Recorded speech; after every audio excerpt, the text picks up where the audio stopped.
जटणी बार association सप्तमतम प्रतिष्ठा दिवस महाआडंबर सहकारे Jatni JMFC court परिसर में पालन हो जाइछि। बार आसोसिएशन सभापति आईनजीवी आलोक कुमार महांती अध्यक्षतार अनुष्ठित यह उत्सव में मुख्य अतिथि भाव आईन मंत्री पृथ्वीराज हरिचंदन, सम्मानित अतिथि भाव जटणी विधायक विभूतिभूषण बलवंत राय, बीजेपी राज्य मुखपात्र सुदीप्त राय प्रमुख जोग देथिले। आसोसिएशन पक्षरु संपादक सुशांत कुमार सुबुधी संपादकीय विवरणी पाठ करने सह मुख्यतः 3 गोटी समस्या को आईन मंत्री सम्मुखें उपस्थापन करथिले। एही अवसर में जटणी रे आईन श्रृंखला को ठीक भाव परिचालना करुथबारु जटणी थाना अधिकारी स्टालिन कुमार विश्वास को संबोधित करा जायथिला। मेडिएशन होची मध्यस्थता। विभिन्न जो समस्या आपराधिक समस्या हो कि विभिन्न सिविल समस्या गुड़िक हो एगुड़िकर मध्यस्थता करिकी जड़े कि तार समाधान सूत्र जदि करिवो कोर्ट को से केस आउ न आसो। से भलिया अनेक लोक विभिन्न जगह भी अत्याचारित होचंती, सेमाने कोर्ट साहाय्य पाइबे जानि पारु नाहंती।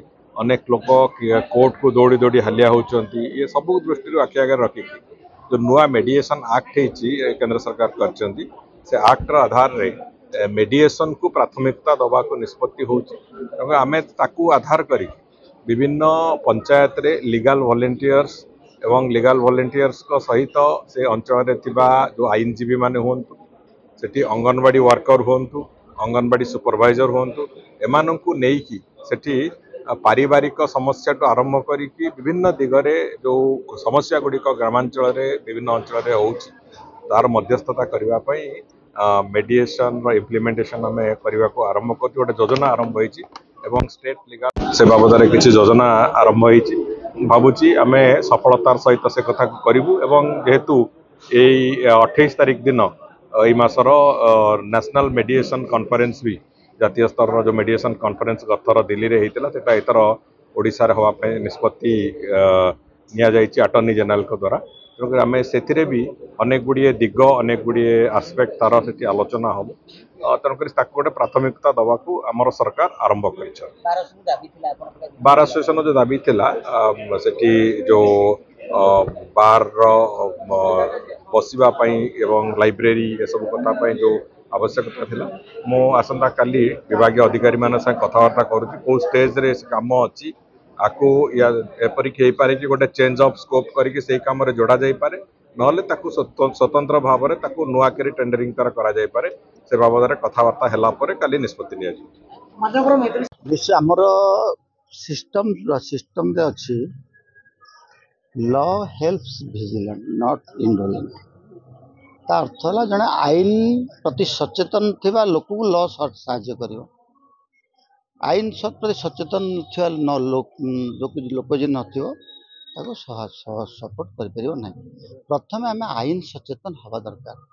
तो ता द्वारा कौन हुए बेले बेले लोक माने पढ़ी पारंतनी जानी पारंतनी अन्य गोटा लोक उपरे डिपेंड करती जहाद्वारा कि से तांको पटी मारिकी हैरान करिवारे सुजोग दिए। से पाई आईन दोषी नुह, से पाई आमे माने दोषी। तेणु आमे प्रथमे से विषय सचेतन हवा दरकार। आमे जो काम रे जाउचे से कामटी कौन, आमे जो कोर्ट को जाउचे केस करबा से केस आमे केमती करबा कौन करबा। तेणु बेले बेले से जो विभिन्न न्यस्त स्वार्थ व्यक्ति मान आमे हैरान किंतु आईन रो लेखाई तार आईन भितर जे लॉ की केवल साहाय्य करिवो जो माने सचेतन हेबे लॉ पाई। जे सचेतन न हो ताको आईन साहाय्य करि परिवनी। से आमे आईन के दोष दे परिवानी। निश्चित भाव में आम भारत वर्ष रे जो तैयारी है जो आईन टे से समस्त हित पाई साधारण लोक हित पाई सर्वोपरि ऊपर ठारू धरिकी तल पर्यंत समस्ते किभली ता भितर समान परिमाण न्याय पाइबे, समान परिमाण अधिकार पाइबे सेटा पाई आईन होची दायित्व।